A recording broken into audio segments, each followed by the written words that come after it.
So hi everyone. So happy to be here.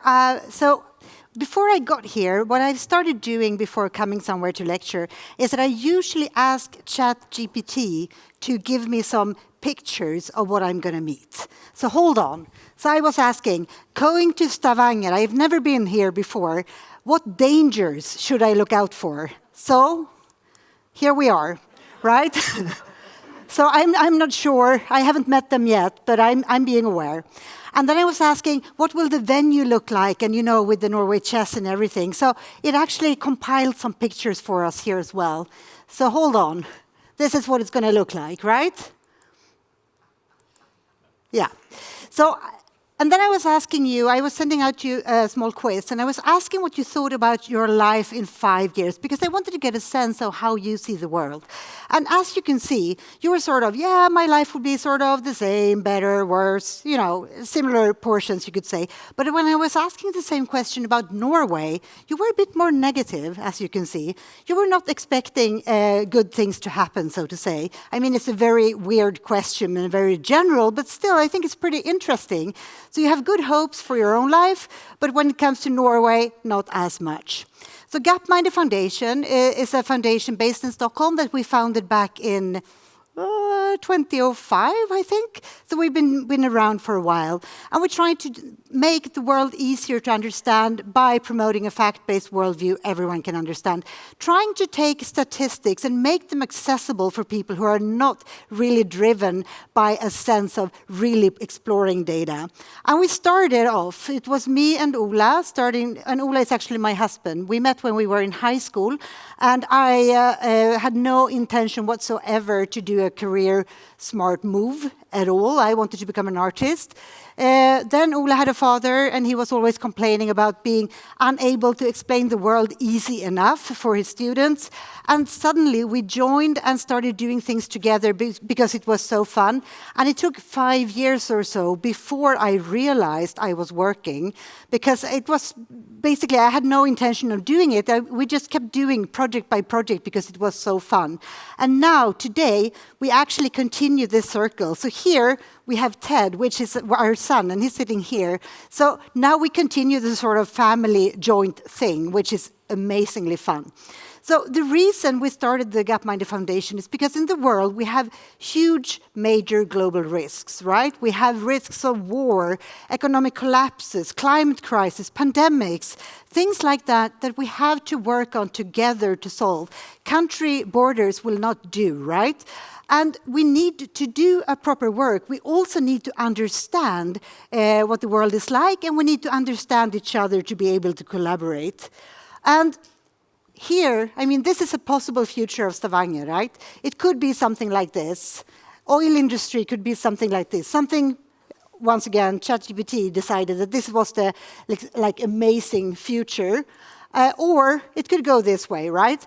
And I think very often when we talk about the world and think about the world, we seem to be very gloomy, right? We see things being bad, and we're talking about things getting worse. So I Googled actually the word hopelessness, because I think that is sort of in all conversations we hear. And just listen now, if the sound is in. Hopelessness. Did you hear? Even when AI is saying the word hopelessness, you can hear how it's like, hopelessness. It's sort of dropping and sets the tone in a way. So what we've done at Gapminder is that we have been exploring, first of all, the data itself about global trends and proportions, but also we have been looking at how people perceive the world. And what we have found is that people are actually pretty wrong about the world they live in. So the hopeless feeling people seem to have might be a result of not using data in a proper and decent way, right? And probably it's because of this. Most people are getting sort of in a bad state of mind when they see numbers. It's quite dull, many people think, right? So our work life has been about trying to figure out how we can explore and make the data easier to understand in different ways.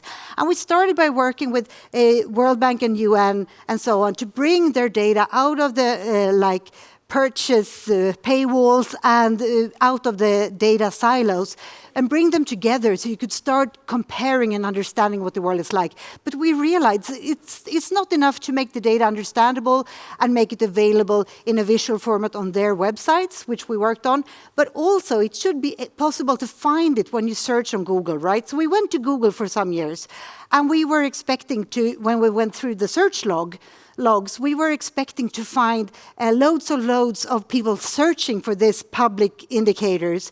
Unfortunately, I mean, probably anyone I know could have told me before, but we were naive. We thought people were really searching. But unfortunately, they were not. There were only one word they were searching for with some volume, which was life expectancy. That was good, but only in combination with one other word, cat. So that was actually the reason we realized maybe it's not enough to make the data searchable, because they are wondering whether their pet will live or die, while we were hoping they were wondering what the state of the world was like, right? So that was sort of a very bad moment. So we decided to go back, and we instead tried to write a book, and we wrote the book Factfulness that you heard a little bit about. And the book started by asking 13 fact questions to the general public in several countries and to expert audiences. And since then, we have gone bananas. So we have actually been asking 10,000 fact questions to the general public in many different countries and to a lot of expert audiences, trying to figure out how people perceive the world and what is going on. And actually, as you might know, we also did ask you a bunch of questions. And if you didn't answer the questions that you got in a link, there is still a chance to do that later on. And then you might even get a better result. So here is Ted, and he's going to take you through your results. Okay, so first off, I'm going to need an applause. For all of the people who have answered the questions, right? How many of you answered? Okay, great, because you're not going to get a chance to give another applause, because we're going to look at your answers. So, out of these 15 questions, we can see your results right here. Here are all the different questions, and your sum was 23%. This is one of the questions. In 1990, 58% of the world's population lived in low-income countries. What is that share today? Here are the alternatives, 9, 37, and 61. The correct answer is 9. Here is the results when we ask this exact question in a lot of different countries. As you can see, they score very bad. You guys scored way better. And the important thing is, look at the top 5 here. There's almost no European country. I mean, Turkey's bordering. And here's a no, this is actually the same question. What have you done with the slides? Okay, so here's Norway's general public answering 4% correct. Here's Sweden's with a little better score. We won. Okay, and here is your guys' answers. 15% correct. I'm very impressed. We usually do not get this high scores. However, as you can see, there's still quite a bit of red there. So here's the data, right? Here's a graph showing child mortality, which means children dying before the age of 5. And then we have income, so rich to the right and healthy up. Here is the bubbles that show every single country. The size is the population, and the color is where it is located. Okay, you had the slide for that. The big ones are China and India, and this is the world in 1950. So it doesn't really look like this right now, don't you think? So in 1950, we decided to call all of these countries developing. And maybe it fit the spectrum then, and that was 90% of the world's population. So let's go ahead and check where we asked the question. 1990, right? So let's stop it right there. 1990, 58% of the world lived in low-income countries. What has happened since then? Well, what happened since 1990 is the world got richer, right? And you can see that almost no one is left in low-income countries. There's only 9%. Almost everyone lives in what's called a middle-income country with 73%, and we are only 18% in high-income countries. Here's another question. In which countries are people on average least satisfied with their lives? Your answer alternatives were low income, middle income, and high income countries. The correct answer is low income, of course. So, this is when we asked the UK, this is US, and this is the bankers in USA. So you can see that people who work at banks in the US are not that happy. Politicians in the UK are not that happy either. And here's your results, of course. And this is a bit sad to see. Of course, it's sadder to be in a low-income country. And here's the data, actually. This graph shows happiness, high, low, and the same graph with high income to the right. You can see that even the... How many... Hello? Okay, this is the evolution of happiness, and you can see there's a pretty clear trend, right? The happier countries are usually the richer, and even the low-income countries have Mozambique and Afghanistan. There's a big difference in the low-income countries, but even the happiest low-income country, Mozambique, is still sadder than the unhappy rich guys like Korea and Japan, the red ones right there. So out of 15 questions, right, you could get 15. And we asked, how much do you think the AIs would score? Here's what you thought, right? And the average answer would be 11 at this. And we have, so we had you guys guess what you'd get. And it's, of course, like, oh, it's 15 questions, I'm going to get like maybe half right. It's what you guys thought, but it's a bit sad when we actually look at your results. Right? Here's your actual results. Your average correct rate was 3. And if we give this same quiz to a chimp, right? We give them an ABC out of 3 bananas. They're going to get about 33% right. Not that good, right? When we look at it like this, it's a bit sadder. So we can see here that when we look at Norway Summit, you guys got 23%, which is a good score. I'm impressed. The chimps got 33, and the AI got 88%. Ooh, this doesn't look that good. When we place them on the podium like this, we'd like to be on top, right? So we did something called the Gapminder index. Yeah. Anna's going to take it from here. So as you can see, it's a pretty dull thing, right? And the thing is, before, we didn't used to ask audiences these questions. And when we didn't, then we said, it's very common that people are actually wrong about the world. Everyone were thinking, yeah, of course, but that will be the other guys, right? You always would assume that the other ones are the wrong ones.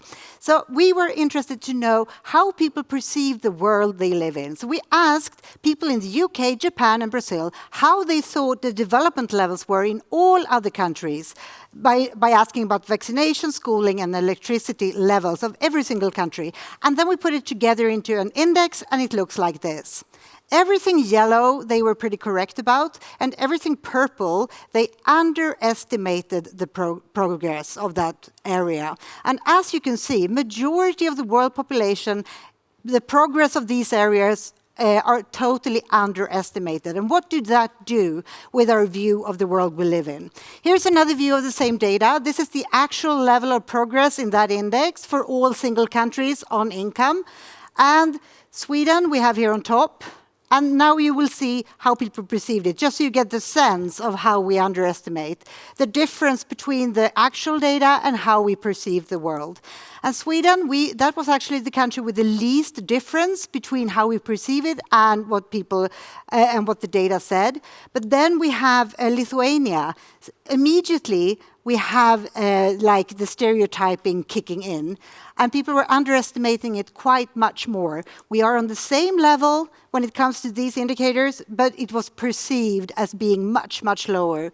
And looking at an African country, as you can see, then it kicks in even more. So what did that do with the worldview we have? Among the richest countries, these were the ones most underestimated progress. So why are we wrong about the world then? Well, of course, what we learn in school will get outdated. When we look out the window, Even though we get to see things and understand things, it will be too narrow, obviously. So most of us turn to the news, and what we see there will be like a bunch of really, really depressing stuff, right? And then, maybe it did work. No, it didn't. Okay. And then we get a very, very dramatic worldview, right? So an example of that, just so we get an idea, this is causes of deaths in the US in year 2016. So we will see the percentage of the coverage in New York Times. 31% of the coverage about deaths in the US was about diseases and accidents. We had some about suicide, some coverage about homicide, and the majority was actually here about deaths from terror, right?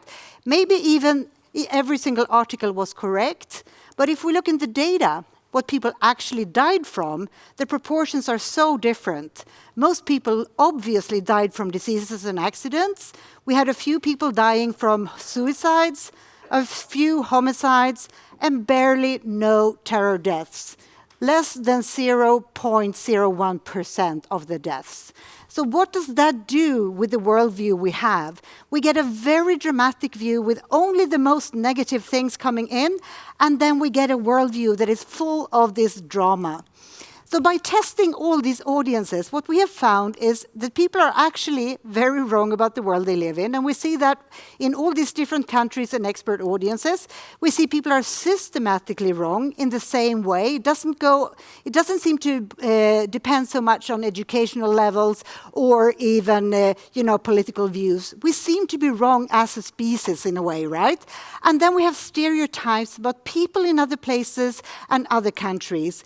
When it comes to human progress, everything, long-term trends, we seem to underestimate what has happened.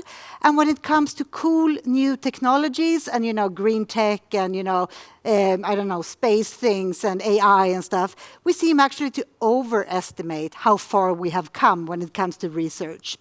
And then we have, just to celebrate, I'm going to show you a few happy charts, so to say, that seldom get to the eyes of people.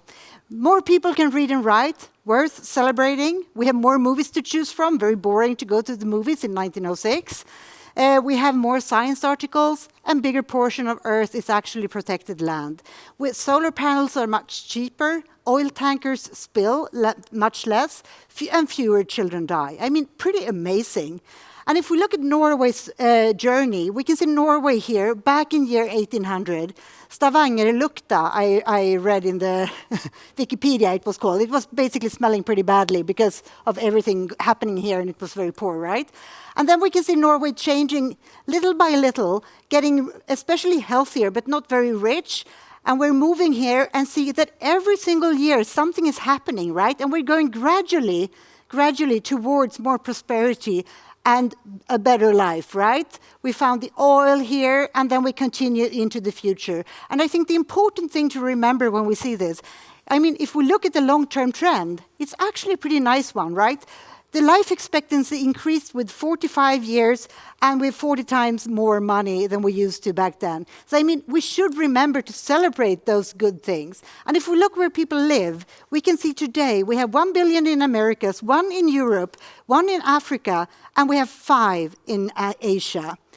And if we move into the future, we will have 3 more billions in Africa, but not much else will happen, right? So the classical West that we usually talk about, we will, in year 2080, be 8% of the world population. I think that's worth remembering, because what we usually tend to call like the rest, it will not be a very, very valid term. If they decide not to collaborate with us, then we're screwed, right? Because we are a very tiny portion of the population. So time to start thinking about how we can do those collaborations to sort of be included in what is sort of the world. Looking at the world, we can see it like this as well, remembering most people live in the middle. And we can see if you live here down on level 1 in extreme poverty, you will have to walk if you go somewhere. Bike, motorbike, car. And if we break that down into pieces like this, we can see that the typical human being of today lives on the bike level in Asia. If we move a little bit into the future, if current trends continue, it will probably look like this. And we can see that the current market is just a trailer of what's going to come. People will become richer and they want to consume more, right? And when we think about the future, it's easy to think that the future will be full of these mega cities, but it will only be a very small fraction, because majority of the urbanization happening will be people coming to small and mid-sized cities like that. Looking at the material use, it has of course increased over time.